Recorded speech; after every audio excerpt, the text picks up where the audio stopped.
अब ये जो मेरे व्याख्यान का जो दूसरा हिस्सा है, इसमें मैं इस बात की चर्चा करूंगा प्रारंभ में कि अलग अलग डिसिप्लिन्स की मेथोडोलॉजी, टेक्निक और एपिस्टेमिक ट्रेडिशंस क्या एक ही होती हैं या अलग अलग होती हैं, या होनी चाहिए अलग या एक ही होनी चाहिए। ये बात मैं ट्रांसलेशन स्टडीज की डिसिप्लिन्स को ध्यान में रखकर भी कर रहा हूं, लेकिन साथ ही साथ इसका संबंध साहित्य के अध्ययन और कलाओं के अध्ययन से भी बनता है, और उसका जो इतिहास रहा है आधुनिक युग में, उससे भी उसका संबंध बनता है। इसलिए मैं उसकी थोड़ी सी चर्चा आपके सामने इस व्याख्यान के प्रारंभ में करना चाहता हूं। संभवतः ये बताने की आवश्यकता नहीं होनी चाहिए कि हमारे विश्वविद्यालयों में जितने भी जो भी डिसिप्लिन्स पढ़ाई जाती हैं, वो सारी डिसिप्लिन्स जिस ढंग से पढ़ाई जाती हैं, उसकी जो एपिस्टेमिक ट्रेडिशन है, उसकी जो मेथोडोलॉजी है, उसकी जो टेक्निक है, वो वास्तव में यूरोप के 18th सेंचुरी के इनलाइटनमेंट के साथ शुरू होती है। आप जानते हैं कि यूरोप में 18th century as of reason के रूप में जानी जाती है। ज्ञानोदय के रूप में उसका हम लोग अनुवाद करते हैं, कुछ लोग प्रबोधन के रूप में भी उसका अनुवाद करते हैं, कि 18वीं सदी से माना जाता है कि यूरोप में आधुनिक युग की मॉडर्न एज की शुरुआत होती है, और उससे पहले का जो समय है वो मेडिवल मध्यकाल कहलाता है, जिसको यूरोप के इतिहास में डार्क एज या अंधकार युग कहा जाता है। तो जितने भी डिसिप्लिन्स हैं उसमें साहित्य को भी आप शामिल कर लीजिए, इन सब के अध्ययन का तरीका और उसकी ज्ञान मीमांसात्मक बुनियाद 18वीं शताब्दी के इनलाइटनमेंट से जुड़ी हुई है। और अगर आप 18वीं सेंचुरी के इनलाइटनमेंट पर विचार करें, उस पर ध्यान दें, तो आप पाएंगे कि 18वीं सेंचुरी में जिस विषय का, अनुशासन का सबसे ज्यादा वर्चस्व है, डोमिनेंस है, वो है साइंस। और इसीलिए कहा जाता है कि मॉडर्न वेस्टर्न साइंस का बड़े पैमाने पर विस्तार इंडस्ट्रियल रिवॉल्यूशन के साथ 18वीं सेंचुरी में होता है। उससे पहले या उसी के आसपास आप फिजिक्स में आप जानते हैं कि न्यूटन, जिसको इसीलिए मॉडर्न साइंस को कई बार लोग न्यूटोनियन साइंस कहते ही हैं। तो एक तरह से आधुनिक युग के केंद्र में है विज्ञान का अभूतपूर्व विकास और विस्तार। बिना विज्ञान के आप आधुनिक युग की परिकल्पना नहीं कर सकते हैं। बिना विज्ञान के आप समूची दुनिया में यूरोप के वर्चस्व की परिकल्पना नहीं कर सकते हैं। विज्ञान ने वो शक्ति दी यूरोप को, जिसकी वजह से 19वीं सदी में यूरोप का पूरी दुनिया पर वर्चस्व कायम हो गया। उसकी कॉलोनीज बनी, उसके उपनिवेश बने, और जिसको यूरोपियनाइजेशन कहा जाता है, यूरोपीयकरण, की पूरी दुनिया यूरोप के ज्ञान के प्रभाव में आ गई। पूरी दुनिया को यूरोप ने अपने ढंग से बदला, प्रभावित किया, या वहां पर शासन किया, या उसको अपने अधीन बनाया। ये सारा का सारा इतिहास है, और उस विस्तार में जाने का फिर समय नहीं है। लेकिन जो चीज खास है और जिसका संबंध हमारे आज के व्याख्यान से बनता है, वो ये है कि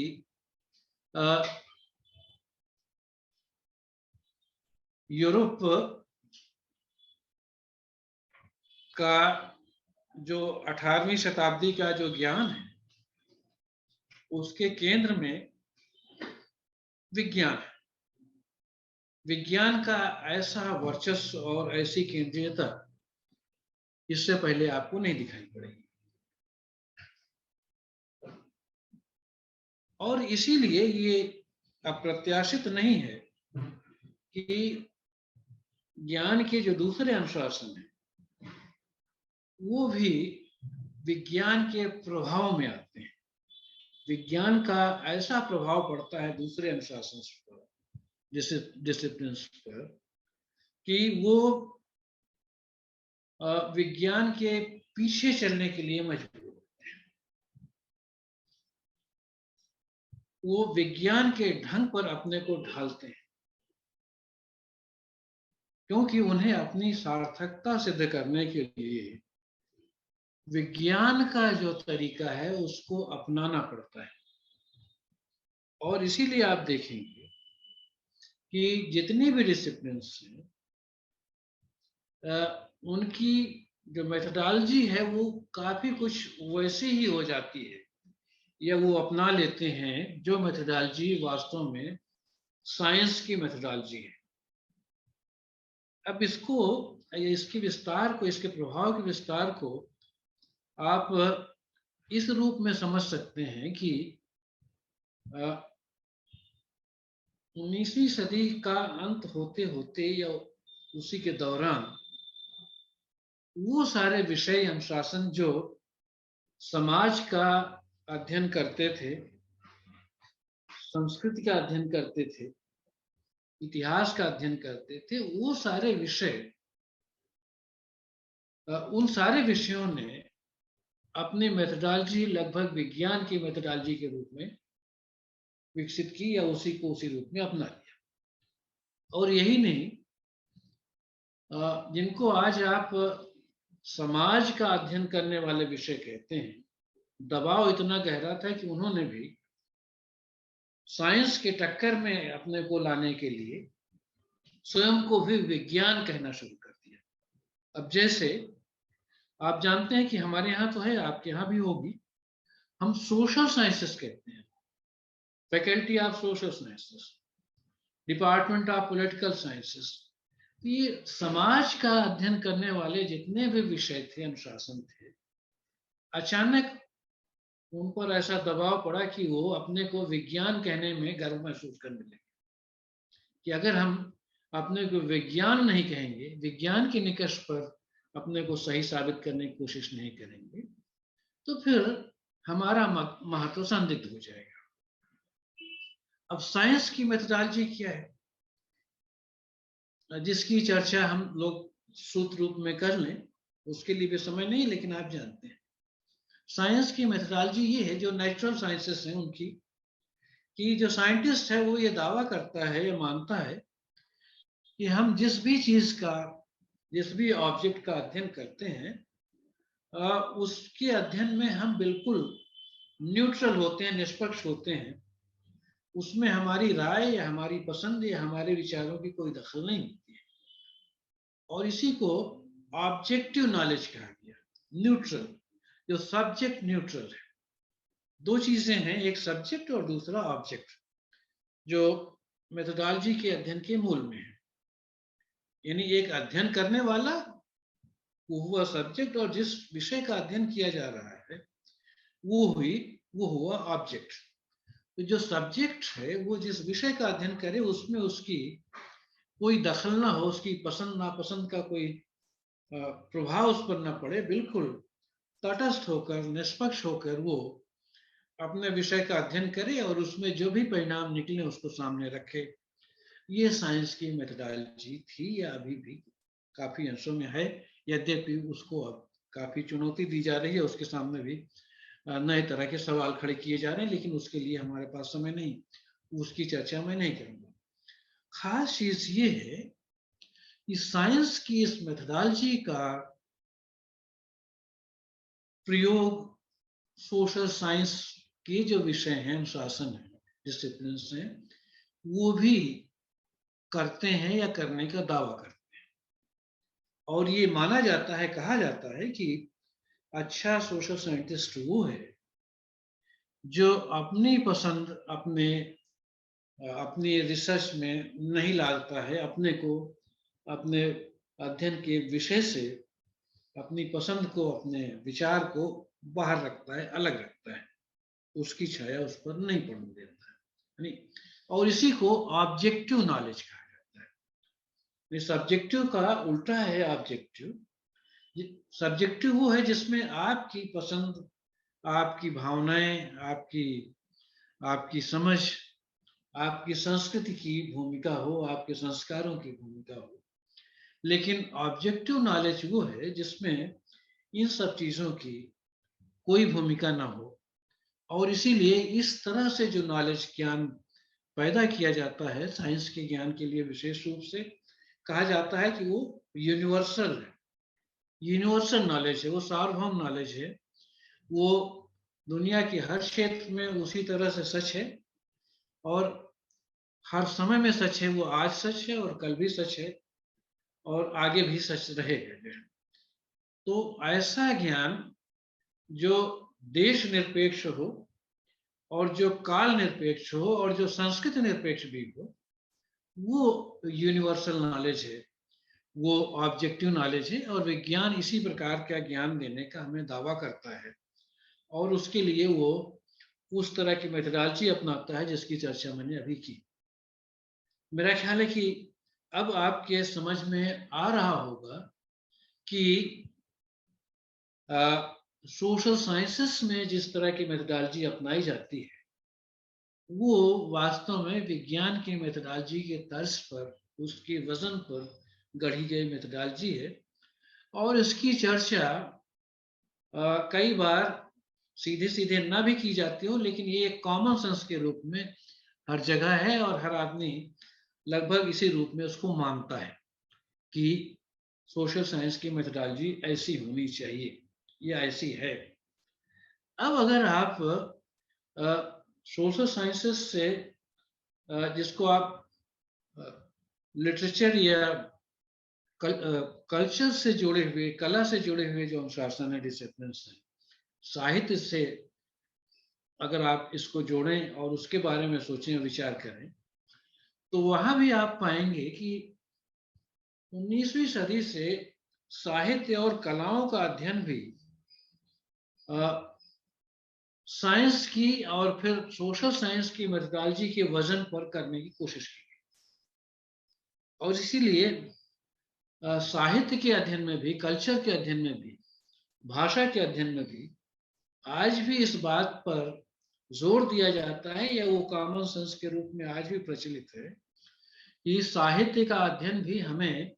बहुत तटस्थ होकर ऑब्जेक्टिवली करना चाहिए। साहित्य का इतिहास लिखने का प्रयास भी इसी प्रकार से होना चाहिए। साहित्य की आलोचना भी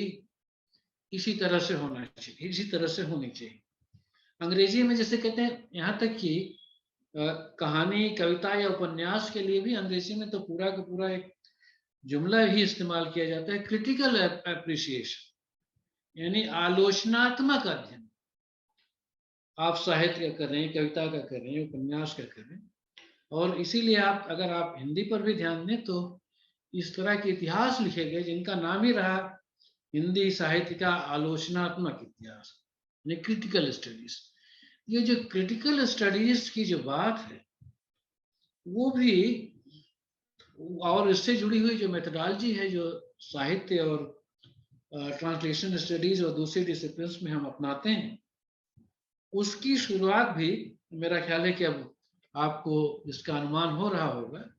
कि उसकी शुरुआत भी साइंस से होती है, फिर वो सोशल साइंस में आती है, और फिर उसको साहित्य के क्षेत्र में लागू किया जाता है। और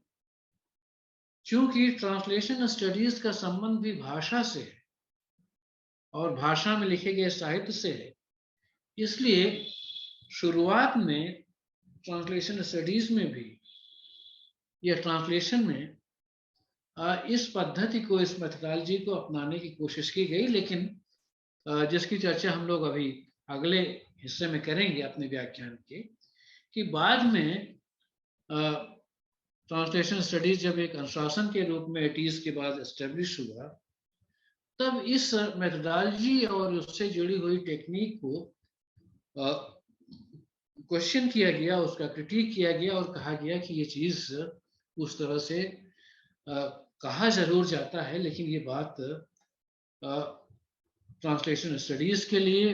कल्चरल स्टडीज के लिए और लिटरेरी स्टडीज के लिए उस तरह से सही नहीं है। लेकिन वो एक लंबी जरूरी कहानी है, लेकिन उसके लिए भी उतना समय नहीं है, इसलिए उसकी भी मैं विस्तार से चर्चा नहीं करूंगा। लेकिन सूत्र रूप में मैं एक बार फिर से इस बात को दोहरा दूं कि ट्रांसलेशन की और साहित्य और संस्कृत के दूसरे जो अनुशासन है, डिसिप्लिन हैं, उनके अध्ययन की जो मेथोडोलॉजी रही है लंबे समय तक, उसका आधार साइंस की मेथोडोलॉजी रही है। वो साइंस से सोशल साइंस में आती है और फिर सोशल साइंस से फिर वो साहित्य के अध्ययन में आती है और फिर प्रारंभ में उसका प्रभाव ट्रांसलेशन स्टडीज के अनुशासनों पर भी दिखाई पड़ता है, लेकिन फिर उससे आगे बढ़ जाते हैं। लेकिन ये उससे आगे की कहानी है जिसकी चर्चा मैं अगले खंड में करूंगा। यहाँ पर एक बात मैं और जोड़ना चाहता हूं और मुझे लगता है कि वो बहुत महत्वपूर्ण है ट्रांसलेशन से जुड़े हुए जो लोग हैं उनके लिए भी, और साहित्य से जुड़े हुए जो लोग हैं, साहित्य का अध्ययन करने से जिनका संबंध है, उनके लिए भी ये चीज मुझे लगता है कि बहुत ही महत्वपूर्ण है, जरूरी है। वो ये है कि ये जो सिलसिला शुरू हुआ विज्ञान, समाज विज्ञान, साहित्य, कलाओं और भाषाओं के अध्ययन का 18वीं सदी में यूरोप में, और फिर वो दुनिया के दूसरे क्षेत्रों में पहुंचा, भारत में भी आया। और आप जानते हैं कि भारत का तो एक कॉलोनियल हिस्ट्री रही है, तो उसकी वजह से हमारे यहाँ उसका तो प्रभाव और असर और भी गहरा दिखाई पड़ता है। इस पूरे इतिहास में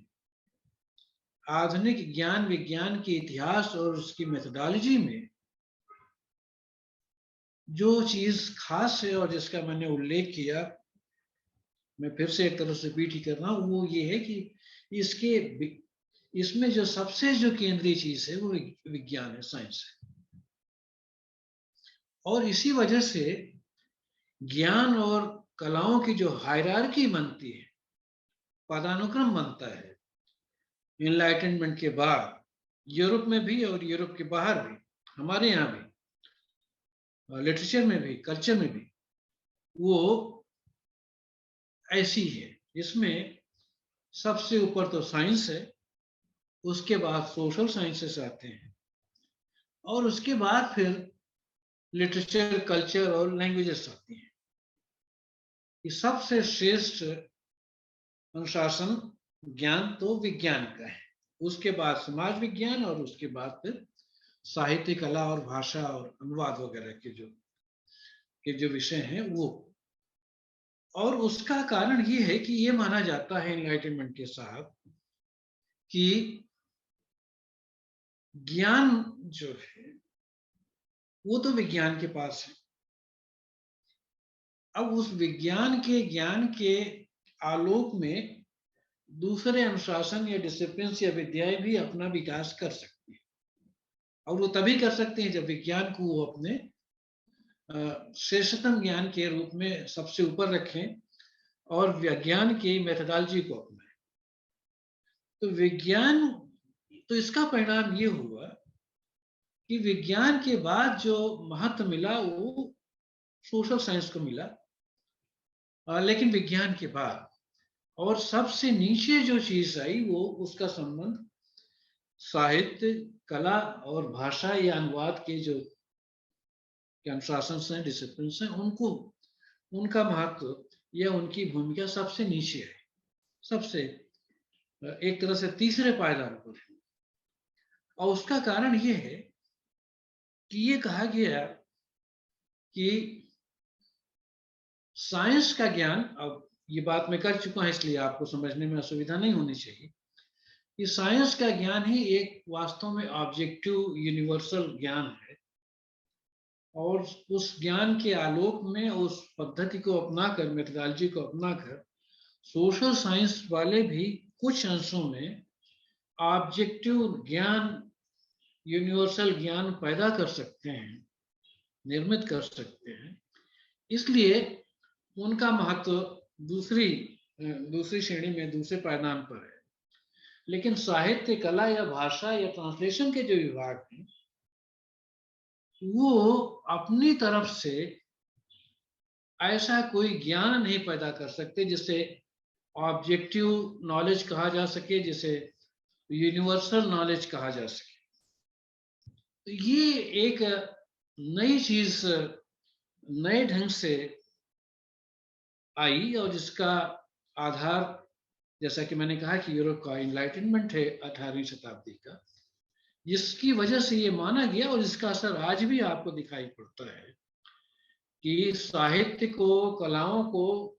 और भाषा या अनुवाद के विभागों को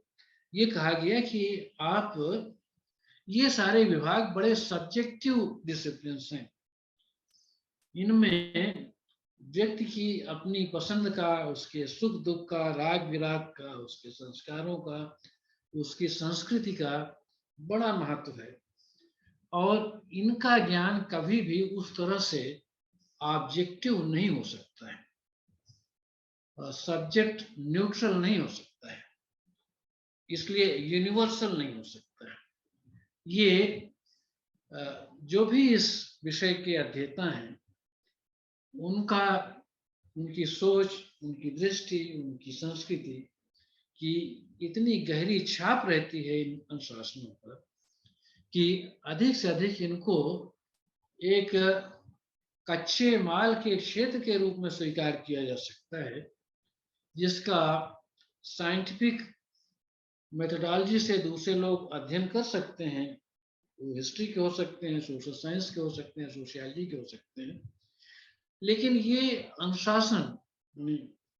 लैंग्वेज, लिटरेचर और कल्चर के जो अनुशासन है, ट्रांसलेशन के जो अनुशासन है,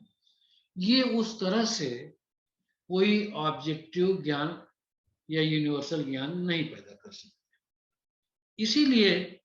और इसके साथ मैं संभवतः ये अपने व्याख्यान का ये दूसरा जो चरण है इसको पूरा कर लूंगा कि इसीलिए कहा गया है कि साहित्य को और लैंग्वेज और ट्रांसलेशन के जो डिसिप्लिन हैं, इनको हमेशा साइंस और सोशल साइंस के ज्ञान के आलोक में या उनके मातहत होकर के अपना काम करना चाहिए। क्यों? क्योंकि ये उस तरह से कोई ऑब्जेक्टिव या यूनिवर्सल ज्ञान नहीं पैदा कर सकते। और इसीलिए आप देखेंगे कि 20वीं सदी में भारत ही नहीं, समूची दुनिया में साइंस ने, और बाद में सोशल साइंस ने, और सोशल साइंस को कई बार आप आइडियोलॉजी या विचारधारा के रूप में भी देखते हैं, कि जो भी पॉलिटिकल आइडियोलॉजीज थी अपने समय की, जिन्होंने अपने समय में अपने समाज पर शासन किया, उन्होंने ये दावा किया कि सच्चा ऑब्जेक्टिव यूनिवर्सल ज्ञान तो उनके पास है, और इसलिए साहित्य को, कलाओं को और ट्रांसलेशन या भाषा से संबंधित विभागों को उनके ज्ञान के आलोक में ही अपने अध्ययन को आगे बढ़ाना चाहिए। और अगर उस ज्ञान के आलोक से अलग हटकर कुछ ऐसी बातें वो करते हैं जो पॉलिटिकल या सोशल साइंस की आइडियोलॉजीज के विरुद्ध जाती हैं, तो उनको अनुशासित करने, नियंत्रित करने और कई बार उनका दमन करने का भी प्रयास किया गया। और उसके पीछे जो औचित्य था वो यही था कि साहित्य और कलाओं के पास अपना कोई ज्ञान नहीं है, ऑब्जेक्टिव यूनिवर्सल ज्ञान नहीं है, इसलिए उनको हमेशा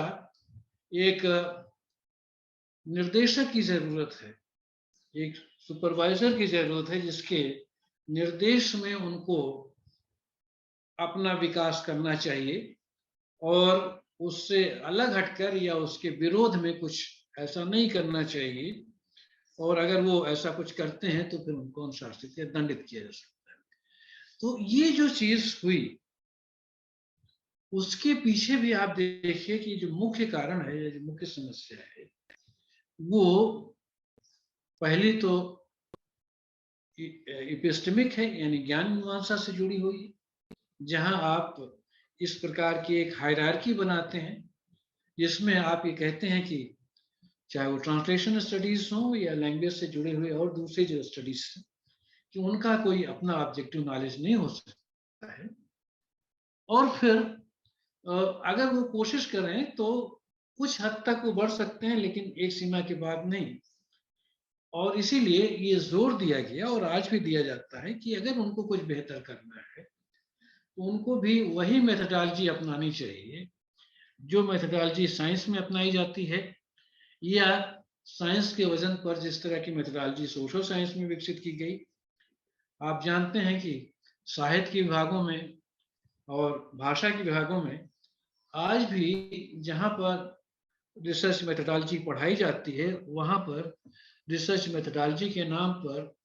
प्रायः उन्हीं चीजों को बताया जाता है